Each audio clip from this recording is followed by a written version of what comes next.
person whom you're trying to reach is currently unavailable. Please leave a message after the beep.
All right, folks, Roland Martin here, broadcasting live from Los Angeles. Today is Friday, October 19th, 2018. We've got a packed show for you, including early voting surges, but voter purges could steal the election from Stacey Abrams in Georgia. Two major investigative reports on voter suppression came out today. We'll have the journalist Greg Palast, who wrote one of them, right here on Roland Martin Unfiltered. Also, Abrams' opponent Brian Kemp just took down a video he posted 2 years ago that left the distinct impression that it is easy for white males to vote and not so easy for black folks. He took it down, but we've got it, and you'll see it. Also, you will also hear an absolutely despicable radio ad running in support of a Republican congressman in Arkansas. Worst of all, it was produced and paid for by a political action committee run by an African-American man. Trust me, you will find it grossly offensive. The Russians, they continue to try to impact our elections using race to divide Americans before the midterms. A Russia expert, a black Russian expert, is here to tell us how to avoid falling into their traps. And again, Donald Trump has done nothing to stop Russian interference. And on the other side of the fence, we'll talk to the woman who co-founded a political action committee to support black women running for office. We'll talk to her live. Also, President Barack Obama is out with a new video breaking down the excuses people have for voting. Y'all know also I was in Memphis for the National Civil Rights Museum Freedom Award ceremony. Reverend Jesse Jackson Sr. was an honoree and will have some of his great acceptance speech. Plus, the author of the book, Race News, Black Journalists and the Fight for Racial Justice in the 20th Century, is here as part of our series on how the black press impacted civil rights. Folks, it's time to bring the funk on Roland Martin Unfiltered. Live from L.A., let's go. He's got it. Whatever the miss, he's on it. Whatever it is, he's got the scoop, the fact, the find. And when it breaks, he's right on time and it's rolling. Best believe he's knowing. Putting it down from sports to news to politics. With entertainment just for kicks, he's rolling. It's on go, roll, y'all. It's Roland Martin, yeah. Rolling with Roland now. He's funk, he's fresh, he's real, the best, you know he's Roland Martin now.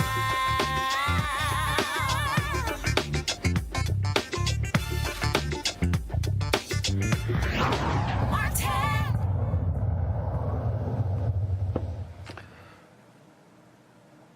Folks, Election Day, 17 days away, but early voting and mail-in voting are already breaking records around the nation. There is a ton of enthusiasm, but we don't really know whether those voters are more Democrats or more Republicans. The New York Times reports that Democrats have eliminated the turnout deficit that hobbled them during the Obama era, but the surge is centered in white suburban districts. Now, let's keep in mind, 53% of white women voted for Donald Trump in 2016. White college-educated voters also voted for Donald Trump, but polling data shows he has been losing white college-educated voters and white women anywhere from 18 to 30%. Keep in mind, people of color and young people also are not enthusiastic as educated white folks as well. Now, in Georgia, we've seen significant issues there as well. Major voter enthusiasm, and Republicans are doing their best to try to stop that. Folks, the voter suppression they have enacted is deep and wide. 53,000 overwhelmingly majority black voter registrations in Georgia are on hold right now, and they're the subject of a lawsuit. But an investigation by American Public Media, APM, found that Georgia and some other states are purging voters from the rolls for not voting. In Georgia, the number is about 107,000. Here's what the report said, quote, "There's indication that purges have disproportionately affected minority voters in some places. Analyzing all the Georgians purged in 2017, APM reports found that in 6 of every 10 counties across Georgia, black voters were canceled at a higher rate than their white peers for inactivity. And in more than a quarter of those counties, black voters were removed at a rate 1.25 times higher than their white peers." Now remember, in Georgia, Stacey Abrams' opponent is the Secretary of State, Brian Kemp, the man that controls the voting rolls. He also, of course, did not recuse himself or resign. Now, previous folks who ran for governor, who was Secretary of State, they did so, but he chose not to do so. Now remember, the U.S. Justice Department used to make sure stuff like this didn't happen, but when the Supreme Court voided Section 4 of the Voting Rights Act in Shelby v. Holder, that threw the door open for these southern states to do whatever they wanted without any DOJ intervention. Now, you have civil rights organizations who are filing lawsuits against these various states to stop them from doing so. But here's where the Supreme Court comes in as well. And this is where, by the Republicans preventing Merrick Garland from getting a hearing and a vote, helped them. In the Ohio case, a white man from Ohio sued the state because he was purged from the voting rolls. He was combating an Ohio law that allowed them to do so. What do you think happened? That case went to the Supreme Court, and a 5-4 ruling, the Supreme Court, the Republican conservative Supreme Court, allowed voting purging to take place. As a result, states all across the country follow Ohio's lead, and they've been purging people who have been inactive for 1 or more election cycles. Here's some more of the American Public Media report. Quote, of the most common voter suppression tactics studied this year by the U.S. Commission on Civil Rights, a federal agency, voter ID laws, proof of citizenship requirements, purges, cuts in early voting, and polling place enclosures, Georgia is the only state once under federal oversight to have adopted all 5. But that's not the only investigative report and lawsuit today in Georgia. The man behind the report and the lawsuit is Greg Palast, an investigative journalist. He joins us right now. Greg, what we are seeing here, and we've talked about this, and I've covered this for years as a journalist, this is clear and precise efforts by Republicans to try to keep as many people as possible, shave them off the voting rolls in order for them to be able to compete with the surge of black voters, Latino voters, and young voters.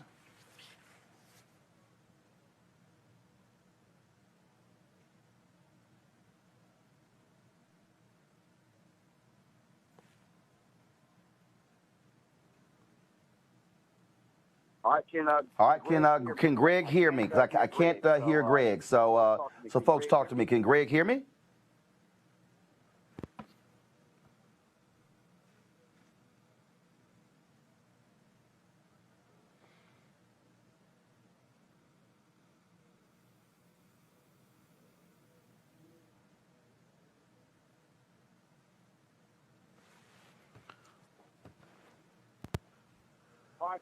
All right, folks, for some reason, we can't hear Greg Palast, so hold tight 1 second.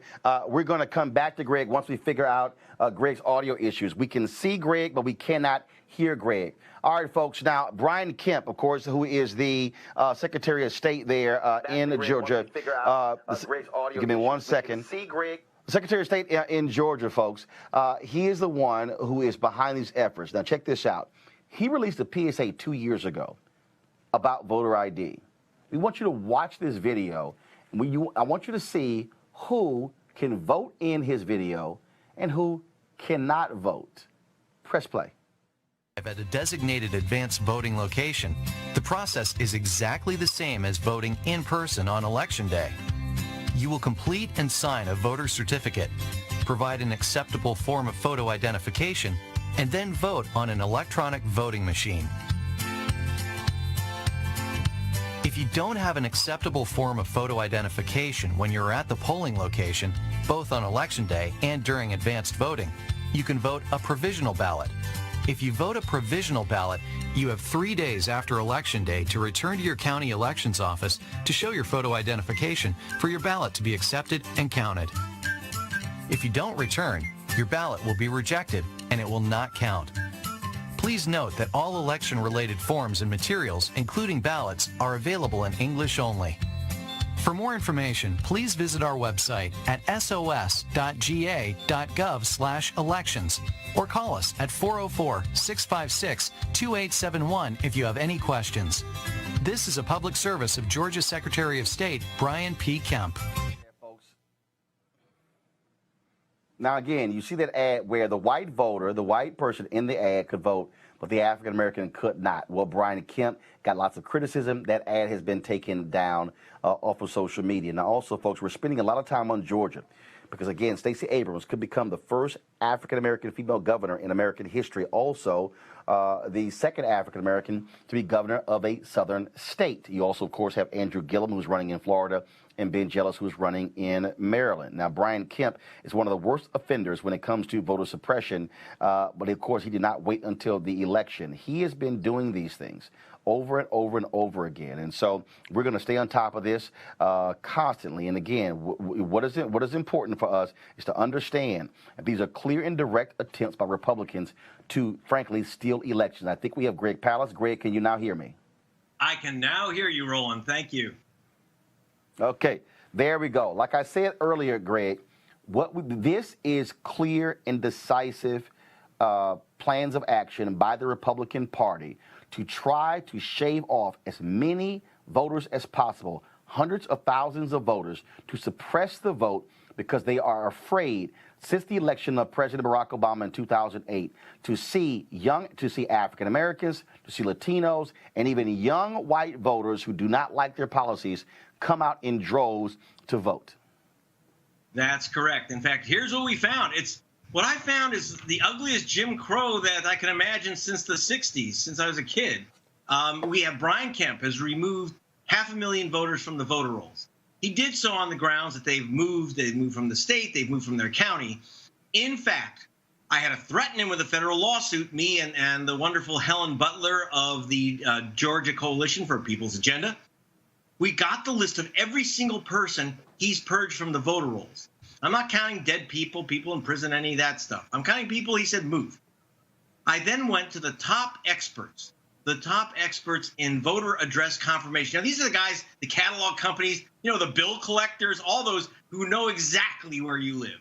So I went to them, and I said, okay, here's all these people that Brian Kemp said moved. They put it through a computer, and it was 340,134 Georgians who were removed from the voter rolls, who still live in Georgia, live at the exact registration address where they originally had registered to vote. They're there, they want to vote, and they got no notice, zero, Joe, none, that they won't be able to vote in November. They're going to show up, those who want to vote, and they're going to be shocked. Now, a few of them went to gregpalast.com, that's my site, saw themselves on the purge roll, and they were able to re-register. Unfortunately, Roland, they were unable, today you can still re-register, but you still won't be able to vote on November 6th. It's ugly and it's racist. The method, by the way, picks out black people, young people, renters, poor people. It's ugly stuff. Greg, here's one of the things that also I think is important that we are seeing. And we focus obviously on African Americans and Latinos, but what the Republicans are also doing, they are targeting young white voters. They're targeting elderly white voters. And I'm just trying to understand why white folks are not as angry about voter suppression. And remember, I talked about the Ohio case, the voter purge case. That was a white man from Ohio. And I have been saying to civil rights groups, stop solely focusing on voter suppression about the impact on black people and Latinos, that they need to be driving young white people and elderly white people. We saw this in Wisconsin, where they say some 200,000 people were impacted by voter ID. Even though the Obama Department of Justice certified that voter ID law, a federal judge called Governor Scott Walker into court and said, why are you dragging your feet on the issuing of voter ID laws? These laws are impacting young white people and elderly white people. Well, I can tell you it hits home. I know a young white woman who lives in Georgia, my daughter. She went through living hell to get to register as a Georgia voter, and because she's a student. And as far as I know, she told me there's 13,000 students in Savannah, and she told me that she's one of the only students who registered and was able to vote. They are doing their level best to remove the young white voter, because the young white voter and the middle-aged African-American voter vote, they're the same color voter. It's called blue, Democratic. That's what they're getting rid of. And low-income voters. Low-income whites, by the way, tend to vote Democratic in Georgia, despite the image of, the guys in the pickup trucks at the pig roast. But I can tell you this. I asked Brian Kemp about it. He refused to meet with me. So I went and I literally followed his campaign bus and stopped at a barbecue joint in a place called Noonan, Georgia. And in Noonan, I just wanted to ask him some questions. I said, well, are you purging the voter rolls of black voters and young voters so you can get elected? Why do I have to file a lawsuit to get the name of the purge voters? He had two of his galoots grab me and hustle me off this property. By the way, the owner of the property is unhappy. He says, I don't throw people off of my property. But, the truth is they don't want to answer the question. So now I am taking Brian Kemp into federal court. I filed this very morning in federal court in Atlanta. If he doesn't want to answer my questions next to his campaign bus, then excuse me, sir, you're going to answer the questions in front of a federal judge. My questions and the questions of the voting rights movement of Atlanta. We got a lot of support today from Gerald Griggs of the NAACP in Atlanta, from Joe Beasley of Rainbow Push. I got to tell you, but here's a sad one. While I have a lot of help from the African American press and young progressive press, like things like the Atlanta Journal-Constitution, are missing in action. The new Jim Crow is very uninteresting to the establishment because the establishment benefits by having their establishment candidates, and they're not going to give up that power so easily in Georgia. All right, Greg Palast, we appreciate you being on this case. And again, we're going to keep pressing this issue. We're less than 20 days from Election Day, and we're going to do all we can to ensure that we call out the GOP as much as we can. We surely appreciate it. Thanks a lot. You're very welcome, Joe. I'll be back. Roland, bye. All right, then again, folks, as we say, if there's a problem, you have to go when it comes to voting, you have to go see the county registrar. So today, the lawyers fighting the 53,000 registrations in Georgia on hold filed another motion to allow people to prove their citizenship right at the polling place. Now, because otherwise they would have to travel to a county office and then go back to the polling place to vote. As the lawyers wrote, this is burdensome for anyone, but particularly for those who reside in large counties, who rely on public or shared transportation, who typically walk to their polling location, or who have jobs or other time constraints that limit the amount of time they can spend voting. Right now, I want to go to my panel to talk about this here, so they can also weigh in on this in terms of what is going on. So let me first bring up Eugene Craig, CEO of the Eugene Craig Organization. Also joining us is Cleo Monago. Super Black is in the house. Cleo, glad to have you there as well. First of all, I want to make sure you guys can hear me. Eugene, you're there? Loud and clear, brother. Loud and clear.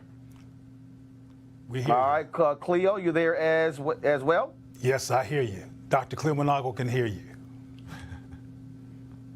Okay, so say it again. I said Dr. Cleo Monago can hear you. All right, there we go, Super Black. And we also have, of course, Brandon Cooper with Prince George's County Republican Party. I'm gonna go to you first, Eugene. The thing here again, when we talk about Republican and voter suppression, it's amazing to me how I hear people go, oh no, this is a voter suppression. When you see the purging, when you see what is happening in terms of on Monday, when you had a county official, when Black Votes Matter, they were going to take 30 senior citizens to the polling place, and some county official called the senior citizen center and said, get them off of the bus, because they said, oh, we're concerned with a third party taking them. A third party can drive people to the polls. Absolutely, absolutely. I mean, you know, the voter suppression tactics and operation are in full swing in Georgia and multiple other states. You know, to have 500,000, you know, voters, largely African American, purged from the voting rolls for no other reason, for literally no reason. I mean, it's been proven that, you know, quote unquote voter fraud largely is non-existent at every level. But you know what's going on in Georgia with these voter suppression tactics are absolutely despicable. They're racist. You know, they shouldn't be taking place. At every level. But they're also old. And what I mean by that is that, with the exception of you, Roland, I don't hear about voter repression throughout the year. And I hear about it more around voting time than I hear previously. And this is something that's been happening on record since before 1946. So my concern, as you've heard me say many times, and hopefully people in position to do something about this hear this, is that why do we wait till before an election to talk about a cliche that we can almost predict is going to occur, particularly in the age of Trump, but preceding the age of Trump? My concern is our lack of anticipation regarding these norms of racist barriers to democracy. It's not new. It's been around a while. We should be prepared and be deflecting it before we get right before the vote. Yeah, you know, me and you go back and forth, Roland, about certain tactics that we may disagree on, but I think clearly the purging of voters who are infrequently voting, to me, that's distasteful, and, you know, targeting, as you pointed out, not just minorities, but also white voters who tend not to vote for the party that's doing it. So I think this is definitely a broader issue, an issue that's been going on, as Cleo mentioned, for a long time, and it's something that is impacting all communities across this country. And so I hate the politicization of the issue, and that's where me and you sometimes disagree. As Cleo was pointing out, I hate the fact that sometimes we get lost in minutia because parties on both sides take it to the hyper-partisan level and make it a political issue. Voting rights should be apolitical, whether you're Republican or Democrat, black or white. The access to the vote is the foundation of our democracy. And so I definitely agree that we need to be fighting these barriers, no matter who is behind them, to make sure that the right to vote is accessible to all Americans. But the issue is this. The issue is this. When it comes to voter suppression, it's largely one side taking part in it. I mean, you aren't hearing, Republicans in Philly or Houston or New York talking about they're being purged from the voting rolls. But what you do see is you see, black folk and young white folk and college kids and, older, white people that don't necessarily vote Democrat. They're seeing themselves systematically purged from the voting rolls. You're seeing national commissions set up to purge people from the voting rolls. I mean, I'm of the belief of that. Hey, even as a Republican, you fight for every vote. I don't need you to deny people their constitutionally protected right to vote in order to win an election. And that's what's happening. I mean, it's a partisan issue because one side is overwhelmingly involved in the impact of it.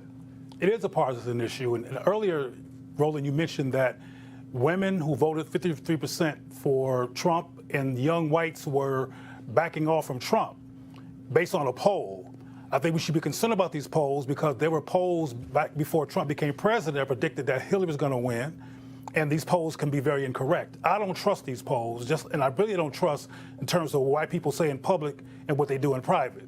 Sometimes they say one thing and do another to save faces so they won't look like they're racist. So I'm concerned about us taking these polls too seriously. And I agree, Eugene, that the voter suppression, I don't like that term in particular because it lumps everything together. You don't get into the minutia of each one. But the voter suppression tactics you talked about definitely are limited to one party. But voter disenfranchisement, I do not think is limited to one party. And you look at here in Maryland, we talk about that a lot. But the NAACP back in 2010 came out with complaints against the Democrat-controlled legislator in Maryland for chopping up black communities in order to, again, get favorable districts for Democrats. And so I think the issue of voter disenfranchisement is definitely visible on both sides of the aisle. Brandon? Yes, sir. Yes. Brandon, there's a distinct difference. Brandon, there's a difference. There's a difference between gerrymandering and voter suppression. Gerrymandering I said it was is a fundamental problem in this country. Right. The Supreme Court recently, in the case they had in Wisconsin, they booted it back to the lower court, and they never really decided it. The issue that we're talking about here is, again, when you have all these tactics being used to shave people off the polls. And Eugene, I got to ask you, and I've been saying this now for 2 or 3 years. When are we going to see a group of black Republicans stand up and say, damn it, Republican Party, stop suppressing people's voting rights, especially African Americans? I'll give you a very candid answer. You may see a small select group emerge to do something like that. There are some discussions taking place, but you probably won't see a larger group, especially among the super MAGA folk. I personally, the super Make America Great Again folk, the super MAGA folk, the folk that run around the red hat, as if it's, their Superman cape. But I can tell you personally, and if you want record of it, I can give you a record of it. I've asked, I'm in part of a group of about 60, 70 black Republicans, and I said it straight up. I said, listen, when are we going to take a stance against this? Anybody down for oppressor? I had one person respond. The Katrina Pearsons were silent, the Lynn Pattons were silent. You're super, you have a lot of folk that, as long as their vested interest is in, working through the party system or, making sure they don't piss off Team Trump or, make sure that they can, be the voice of, hey, this isn't necessarily quote unquote racist, you're not going to see it. But I can say that on the flip side, there is a small group of black conservatives, black Republicans that are talking through and working through just that, coming together and, putting our foot down and saying, listen, if you want us to go out and grab black votes, if you want us to help diversify the party, if you want us to take the message to communities that you are terrified and afraid to step into, then you need to do your part and stop with these voter suppression tactics. At the risk of offending, my Republican brothers who might be an exception to this, from my experience in talking to Republicans, which I do all the time, black Republicans, many of them become Republican as opposed to Democrat to step away from race-based discussions and race-based politics and want to be more neutral, more capitalist-oriented or do something other than what the Democrats do, which is often so-called race bait.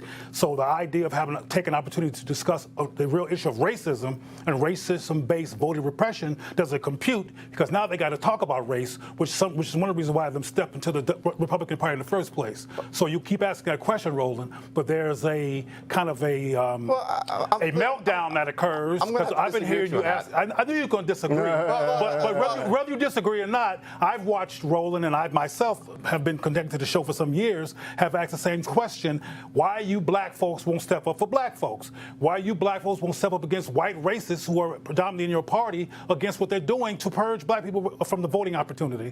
And I keep getting crickets. If we talk, let's talk some facts here. All right, let's talk some facts here. Okay, so hold one second. I want Brandon to respond, and then I gotta play this next ad because I can't wait to hear the three of y'all got to say about this one. Brandon, go ahead. All I'll say, man, you called me up earlier talking about the issue between gerrymandering and voter suppression. I pointed out, and I agree with you 100%, as I said, that the tactics of the Republican Party to purge voters from the rolls who don't vote frequently is limited to our party, and it is wrong. So don't try to walk over that aspect as if I'm not agreeing with you. What I was saying was the issue of voter disenfranchisement is an issue. I know you don't want to talk about it because it goes beyond your narrative that you're trying to push, but it is an issue that matters to me, and I think it should matter to your viewers as well. Whether it's the Republican Party or Democrat Party doing it, we're talking about voter rights here, and I'm just saying I was trying to expand it to the topic of disenfranchisement that's happening when Democrats gerrymander black communities to lessen our influence at the polls. This is something the NAACP has called out as well. So that was my point. I was not trying to walk past the voter suppression topic, which I agree with you on. I was just adding another layer to the topic. But back to Cleo's point about the politicalization of it, I think, again, part of the issue where we disagree at is the hyper-partisan nature of this conversation that is used to push your narrative. Going back to that video you showed about Kemp and the video of the black voter that you conveniently left off the fact that there were actually 3 videos that were produced. And there was one of the other videos that produced showed a black boy, African-American boy, who was able to vote. And so again, you limit it. No, but again, because it causes controversy in this nature. But again, the hyper-partisan nature of it that's used to push your narrative, while you leave out facts that don't agree with your narrative. There was another video that you not show. When you don't have a history of blocking black people, that's what happens. All right, guys, hold on one second. Oh my God! Really quickly. 1 second. 1 second. I need everybody quiet. What you're seeing, Roland, what you're seeing right here. I need everybody quiet. Yeah. Here's the deal. Voter registration deadlines for the next 4 days. October 22nd, Alabama, California, South Dakota. Those are your deadlines. October 26th, Nebraska. That is your deadline. October 29th, the state of Washington. That is your deadline. October 30th, Utah and Connecticut. Those are all of your deadlines to vote. And so, again, we want you to do your part. To get out there and vote and deal with that. And so we want to make sure, again, that you are dealing with that. I got to do this here, folks. And so someone from Arkansas sent me this radio ad, which is running on black radio stations in Arkansas in support of Republican Congressman French Hill. I'm going to play it, and I can't wait to have our panelists react. Folks, brace yourself for this actual ad being put out by a black Republican group. What do you think about what's happening in Washington? Our Congressman French Hill and the Republicans know that it's dangerous to change the presumption of innocence to a presumption of guilt, especially for black men. If the Democrats can do that to a white justice of the Supreme Court with no evidence, no corroboration, and all of her witnesses, including her best friend, say it didn't happen, what will happen to our husbands, our fathers, or our sons when a white girl lies on them? Girl, white Democrats will be lynching black folk again. Honey, I've always told my son, don't be messing around with that. If you get caught, she will cry rape. I'm voting to keep Congressman French Hill and the Republicans because we have to protect our men and boys. We can't afford to let white Democrats take us back to bad old days of race verdicts, life sentences, and lynchings when a white girl screams rape. Paid for by black Americans for the president's agenda. Not authorized by any candidate or candidates committee. Damn. Black Americans for the President's Agenda is headed by Vernon Robinson. Yep. Who's going to be on Roland Martin Unfiltered on Monday. Now, Congressman French and his opponent, Clark Tucker, both have condemned the ad. Cleo, what do you think? Okay, that was an ad by black Republicans? Yeah, Republican. Vernon, Yes, a black Republican group scam packer. took that ad out in support of the white Republican running in Arkansas, saying that if you vote for the white Democrat, then you're going to be voting for somebody who's going to put black people in jail for dating a white woman. That's a sign of schizophrenic desperation. I mean, damn. I'm just going to, this is unfiltered. I can say damn, right? Okay, because damn. I mean, that's very interesting. I have never heard on tape what black Republicans take that approach. Now, I want to ask my Republican brothers, is this an anomaly? Or is this something that has been done before among people who are called black Republicans? I'll say this. I got a couple points here. First and foremost, Vernon Robinson is a scam pack artist. Anybody that could do any research on him and look and see what he did with Ben Carson's Super PAC, Run, Ben, Run. I mean, you raise $12 million. You literally spend like 12.3 and after you take his cut. What he's doing with this is absolutely despicable. I mean, just on the facts alone, I'm sorry, show me where, Republican congressmen that he support have, taken up and backed, bipartisan criminal justice legislation. Show me where Republicans have let their name and their weight to, situations involving Tamir Rice and Trayvon Martin. And to answer your particular question, things may not necessarily play out in the way, you may not necessarily see ads produced like this, but the sentiment of that, hey, I'll use my blackness and tie it to being a Republican to cape for almost anything. Absolutely. Except for against voter repression. Except voter repression. Yeah, because I mean, where's the ad with the white woman being the warning? Where is he throwing, putting cash or his weight behind, hey, I'm going to put my foot down and say I'm not producing or raising money for any Republicans that aren't taking a stance against this. That's why I call it. That's why I call it desperate schizophrenia. This is how black Republicans, maintain their edge, maintain their quote unquote clout, for less of a better term, by taking actions like this. I mean, this is absolutely despicable, deplorable. And I'll just final comment on this topic, Brandon. Yeah, just real quickly, two things. One, point out also that the Republican candidate, but also the state GOP party in Arkansas came out against this ad. But to Eugene's point, 100% right. I don't know Vernon Jordan, but there are a lot of black Republicans in the party. No. Vernon Robinson. No, not Vernon Jordan. Vernon Robinson. I don't know. I'm sorry. Okay. Vernon Robinson. But anyways, this speaks to the fact that there are a lot of white Republicans in the party who love getting their black friend out to trot out front. You said with this, I don't know how many people are in this pack. Usually these packs are ran by one person. But it is a problem, and they love to get these black Republicans love to cater favor to the white Republicans and to do what they're bidding. I don't know how you raise $50,000 in order to run this. I love to see the donors. But yeah, there definitely is a problem. It's a horrible ad, and I'm glad that the state party in Arkansas and also his opponent has came out against the ad. I'll tell you, the same white folks who give Raynard Jackson money. It's a list of them. It's there. A big all right, today, the Department of Justice indicted a Russian woman with ties to Putin for using a misinformation campaign on social media to sow discord in the U.S. ahead of the midterm elections. Two of the issues she used to divide us were race relations and the kneeling of football players. One of the messages from Russian interference in 2018 elections pushed Judicial Watch's claim that voter fraud was rampant in, quote, blue states without voter ID. Joining us now is Terrell Starr, a senior reporter at The Root and an expert on Russia. Terrell, how you doing? Doing great. Thank you for having me.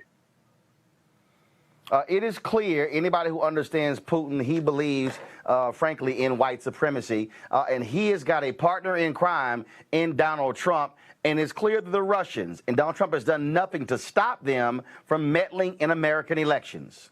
Right, absolutely. And one thing that we have to consider in all of this is that on the American side, what has the White House done to educate the public about disinformation campaigns? In fact, Mr. Trump, he consistently, for a long time, has denied Russian interference at all. Then he kind of stutters steps and says, well, yeah, maybe they did. Ultimately, and I've reported on this throughout the year, is that the American election system whether it be cybersecurity with our critical infrastructure or through disinformation campaigns. Our American states are very much unprepared for it. And particularly through media, if you read some of the reports on this recent indictment, on these recent charges, is that a lot of the American media have been using these Russian bots, Twitter accounts, and inserting them into stories.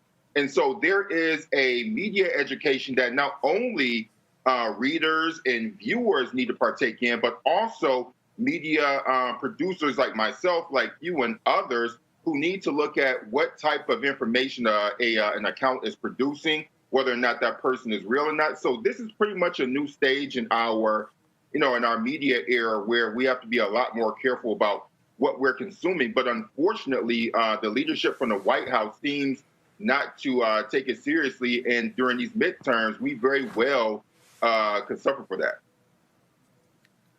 And of course, to have the Department of Justice make this move, I mean, it's critically important because Vladimir Putin also recently gave a speech where he said that America's iron grip on the world, frankly, is loosening and is almost extinct. I mean, this is a man who, again, wanted to destabilize the United States, and he clearly favored Donald Trump.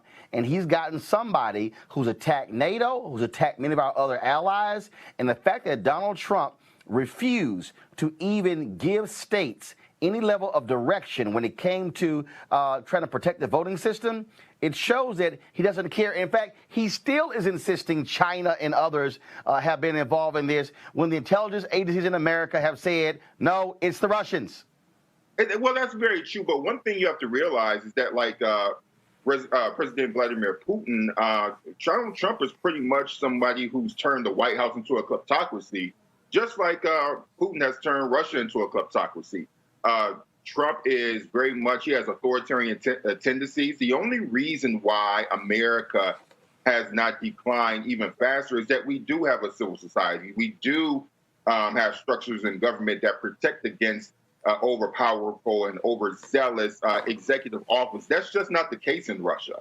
And so you see Trump as somebody who really wants to be a dictatorial character. But again, the only thing that's maintaining that is our civil society. Now, and I talked to a lot of my colleagues about this, particularly my white journalist colleague. Ultimately, what is America learning about its own racial issues? So we can spend so much time talking about President Putin and what he's done through the Kremlin to approve disinformation campaigns, cyber attacks. But ultimately, what about the racial issues that are going on here? Because ultimately, all that's doing is stoking up and really taking advantage of issues that took place long before Russia became involved. And so that's the wider conversation that we must have. And I think the number one culprit in not really leading the conversation on this has been mainstream media. And so you can point to Russia, you can point to the Kremlin, or wherever entity in Russia you choose. But ultimately, these are people who are choosing to believe this information. So what about them? What about their education? And that comes down to having very difficult conversations about race that people are not willing to have. And ultimately, that's something that you can't leave at Russia's doorstep. All right, Terrell Starr, I appreciate it. And one reason I wanted to have you on, because it's important for us to show that there are black people who are experts in Russia beyond Condoleezza Rice. And I know you're working on a book on that, so I appreciate it, brother. Oh, thank you very much. All right, thanks a bunch. Folks, we talked about the importance of black women when it comes to getting the vote out, but what about electing black women? There's a political action committee called Higher Heights Political Action Committee that is doing that, focusing on black women governing. They're focused to educate, train, and elect the next generation of black female politicians. Joining me right now is the co-founder of Higher Heights, Kimberly Peeler Allen. Kimberly, how you doing? I'm well. How are you? Great to have you. We're seeing Ayanna Pressley, of course, who is running for Congress from Massachusetts. We're seeing, look, you've got a sister who is a former Teacher of the Year in Connecticut who is running. You've got a black woman, of course, who's in Congress now from Delaware. And we are seeing black women step up in so many different places across the country. But one of the issues they have is the lack of funding and the resources and support to help them run for office. Absolutely. The barriers for Black women to step into elected leadership are unfortunately very great, but we're seeing at this time this unprecedented number of Black women running at the statewide, the federal, and the local level. And in this climate, the electorate is ready for Black women's leadership. So we're really excited about the opportunity to elect, hopefully, the first Black woman elected governor in our nation's history in Georgia, as well as growing the number of Black women in Congress from 20 to hopefully 26 to 28. How much money has your PAC raised, and what are your long-term goals? Are you only looking at women who are running on the congressional side or the United States Senate, or are you looking at statewide as well as county, city, local races as well?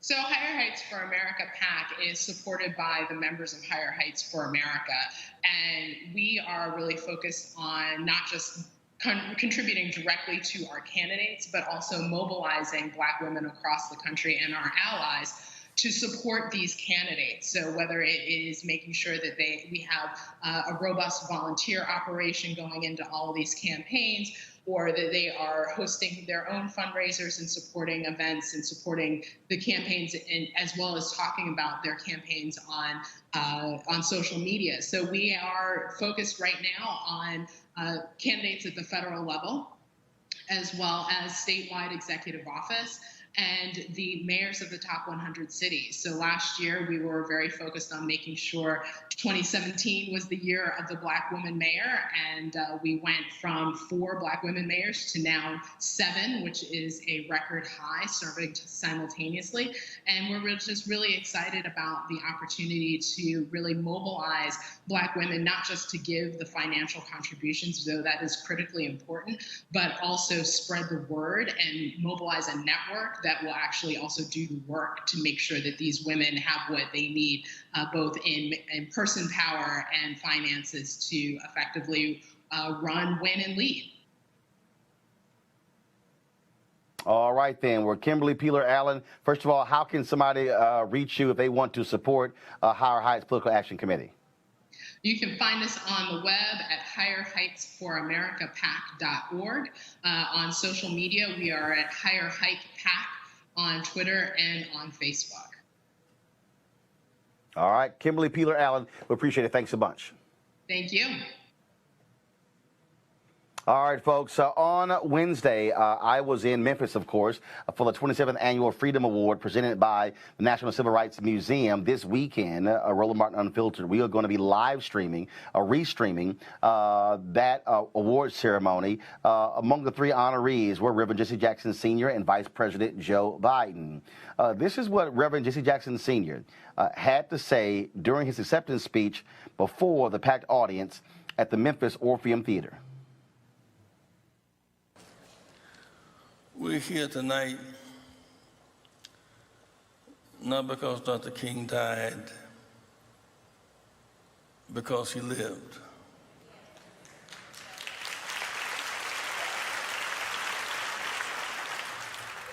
Tonight, the focus remains on poverty, racial polarization, and peace over unwinnable wars. You focus on early voting. What would he be doing tonight? What would he be doing tonight? He would be focused on early voting, which began in Tennessee today. He'd be celebrating the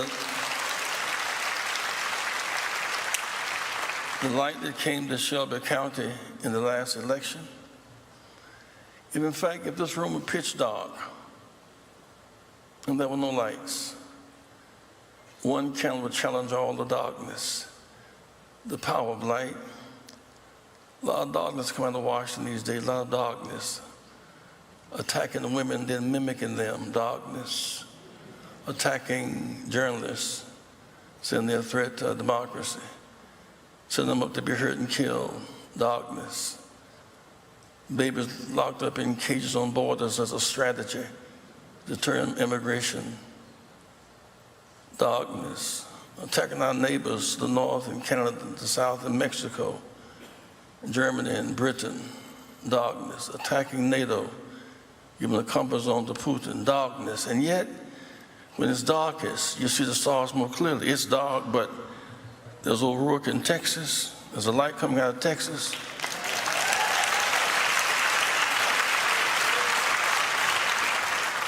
It's dark, but where Emmett Till was killed, there's now Mike Esper running for senator in Mississippi. It's dark, but where there was Rosewood in Florida, the stolen election in 2000, there's now Gillum running for senator, for governor in Florida. It's dark in Georgia, where Maddox held up an axe handle to threaten our freedoms. And now Stacey Abrams is going to be the next governor of Georgia.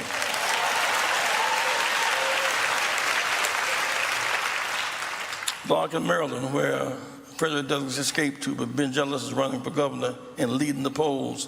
Give it up for Ben. Memphis has never gotten its fair deal in this analysis of this season. Memphis is the capital of the Delta. And while we as Christians appreciate the role of Bethlehem, our redemption comes from Calvary. The resurrection does not take place far from the crucifixion. Atlanta is not the king's Bethlehem, but Memphis is his Calvary.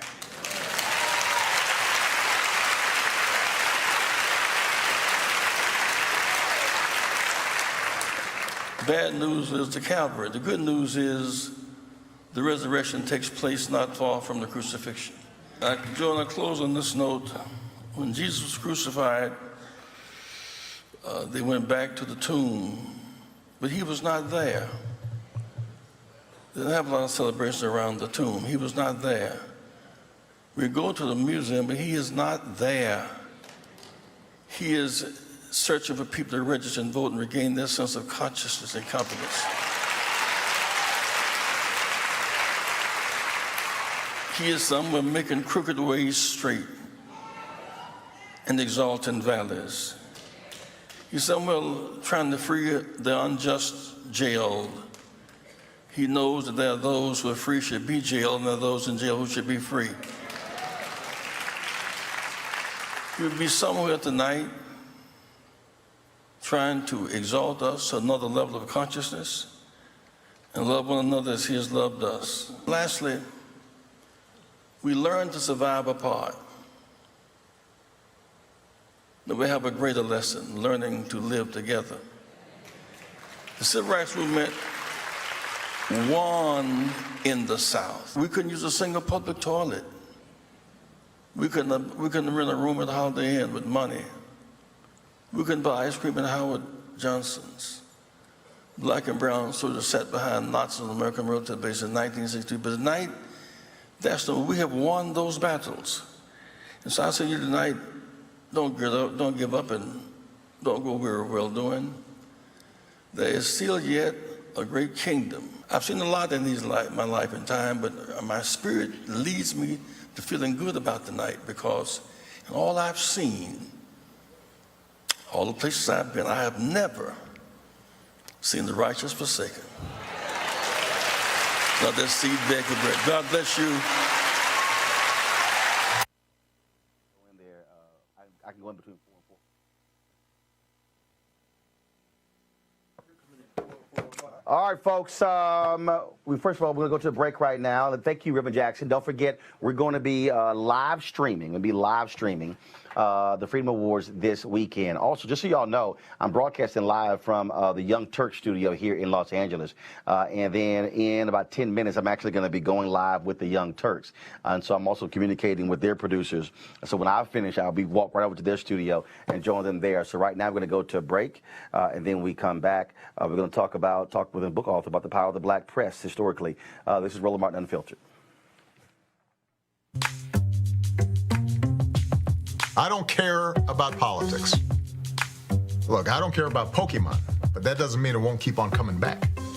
That's actually what people in power are betting on, that you'll check out, that you won't vote. And when you opt out, that's what allows other people to essentially fill that void. It allows them to do nothing about the things that you'd like to see government do. So if you really want to throw a wrench in their plans, throw them out. Vote in somebody better.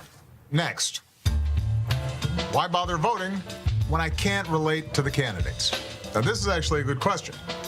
For way too long, politicians haven't been representative of America as a whole. But that's changing this year. More women are running for office than ever before. More LGBT candidates are running for office. First-time candidates, young veterans of Iraq and Afghanistan, young leaders from across the political spectrum. So this year, more than any other year, you have the chance to change the face of politics so that it looks more like your own. You remember those hearings where members of Congress were asking Mark Zuckerberg questions like they'd never used the internet before? That's because they haven't. Here's your chance to vote for people who actually know what the internet is. All right, folks. Also, I'll take a little break right here, talk about one of our sponsors, freeprints.com. If you're like me, you want to be able to sometimes print out photos, not just email folks or airdrop those photos, then you need to have a source. Well, freeprints.com allows you to get 1,000 photos, 1,000 4x6 photos that you can actually print out at a nominal cost. They'll be shipped directly to you. You can print not just from your phone, but also from Instagram, Facebook, or even Twitter as well. It is the top app out there, some 100,000 5-star ratings. If you go to Google Play or go to iTunes, you can actually download their app, freeprints.com. But do me a favor, when they ask what you hear about them, what's the promo code? Put in the name Roland, R-O-L-A-N-D, so they know that our followers, our viewers, are the ones where they actually saw this. And so we will certainly appreciate you do that. And so support those who are supporting us. So I want you to support freeprints.com. All right, folks, as you know, I'm very much about black media and the importance of black media. And there's a new book out that talks about how critically important black media is, even in this time right now, in terms of we're looking at the election. Cleo made the point early in terms of not hearing as much about voter suppression on other networks as you're hearing right here on Roland Martin Unfiltered. That's the case with the Tom Joyner Morning Show. That was the case when I had my TV One show. None of those things have changed because we understand how critically important these issues are compared to mainstream media. And so as a result, we want to talk about that. And so here's my next guest. And first of all, it's a great book. And I want you guys, his name is, of course, Fred Carroll. His name is Fred Carroll. And so the book is called Race News, Black Journalists and the Fight for Racial Justice in the 20th Century. Fred, glad to have you here. Well, thank you, Roland. I appreciate you asking me to be on. Bottom line is this here. When you look at the 20th century, it hasn't changed in the 21st century, that the people who care most about black people are those who are black journalists who are getting those stories told. I think that's true. And that if you look at, and I think that this all goes back to the doctrine of objectivity. Right, objectivity defaults to the status quo, and so by defaulting to the status quo, that means that any group that is marginalized in society is going to struggle to have their voices heard, even as the mainstream press has shifted from being an exclusively white press to being a more inclusive press. And Fred, when you talk about in terms of the roles there, we're even seeing it today among black journalists that the issues that we know are critically important to our people, we know how to talk about them. And in fact, the other day, the folks with the Common Good, they actually have a political panel taking place at Hunter College next week. And Hunter College is 65% people of color. The political panel discussing the 2018 midterm elections is all white. A perfect example of leaving out critically important voices. Yes, right. Well, the problem, so with the doctrine of objectivity, right, is that there's no reform impulse there. And so my book, looks at Black journalism across the 20th century. And one of the things that I look at is how the commercial Black press, and here we're talking like the Pittsburgh Courier, the New York Amsterdam News, Chicago Defender, Baltimore Afro-American, those types of newspapers, what they do after World War II, as the Cold War's taken shape and as anti-communism is growing as a movement, they distance themselves from the radical impulse that had actually, I think, enlivened their journalism in between the two world wars. And once they remove this sort of radical impulse with very good pragmatic reasons, right? They're trying to protect their businesses. But what they do is they sort of rob their journalism of a sense of mission, of a sense of posing an alternative to a racist status quo. And I think that you can see parallels, right, like with that to objectivity today, because objectivity doesn't come at a viewpoint from a moral perspective, right? It'll just say, well, this side says this and this side says that. And then I think that what the journalists, Black journalists throughout the 20th century were doing was like, yeah, this side says this side says this, and this side is trying, but this side is trying to actually uphold the promise of the Declaration of Independence. This side is actually trying to say, to fulfill America's highest ideals, which is something that objectivity never really allows journalists to maneuver and try to fulfill. Yep. All right, then. The book is called Race News, Black Journalists in the Fight for Racial Equality, Racial Justice in the 20th Century by Fred Carroll. Fred, we certainly appreciate it, man. Thanks a lot. No problem. Thank you. All right, folks, we got about 3 minutes left in our show. I want to go to my panel. We talked about higher heights, trying to get Black women to run for office. Reverend Jackson's comments with the Freedom Award, of course, that book as well. All right, Eugene, you can start. You can address any one of those. Go. Yeah, I think higher heights is absolutely needed. Going from 2018, 2020, 22, and beyond, when you empower Black women to run for office and put them in power, you see communities change overnight. I just want to mention, Cleo Monago. Yeah, I want to mention that I'm glad that you uplift Jesse Jackson, because a lot of people forget him among the young people, so maybe they'll remember him because of your efforts. But what he said about Ben Jealous in Maryland is not true. Ben Jealous only has like 20% of the vote according to polls. Also, one of the questions that came through my mind during the segment on Black women being more involved in politics and getting these positions is I want to have a conversation maybe another day about what difference is this making on the ground in terms of things improving for Black people, that Black people get into these traditional positions of politics. That's a discussion that we don't have time for, but that's what crosses my mind, is what difference does it make? And I know that when Obama was president, when it came to knowledge and beliefs and attitudes among Black people, didn't a lot of things change regarding them feeling more empowered politically? Matter of fact, as you know, when it was time to go to the polls to vote, a lot of people still didn't turn out. So I'm just wondering, what difference does it make beyond symbology?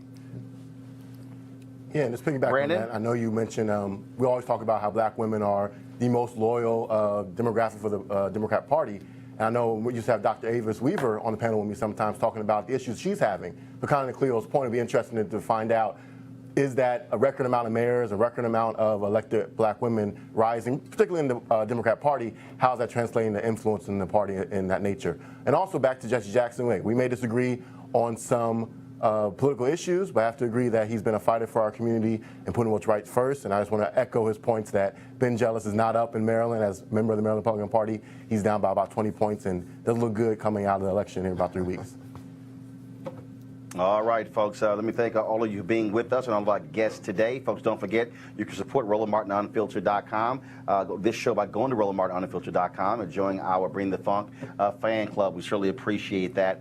Folks, don't forget, we'll be live streaming all of our shows this weekend, including my conversation one-on-one last night with Jason Whitlock, and the Freedom Awards from the National Civil Rights Museum. We'll be live streaming that this weekend as well. Plus, I'm here in LA with a Taste of Soul. Look out for that live stream as well, folks. This is why we are here, giving you stuff nobody else will, because this is no laughing matter. We can't spend our time talking about jokes and just watching the same sort of nonsense. We need to be feeding our minds plus feeding our souls. Folks, thanks a bunch. Y'all have a great weekend. Everybody here in LA with Roland Martin Unfiltered, have a great one. Holla!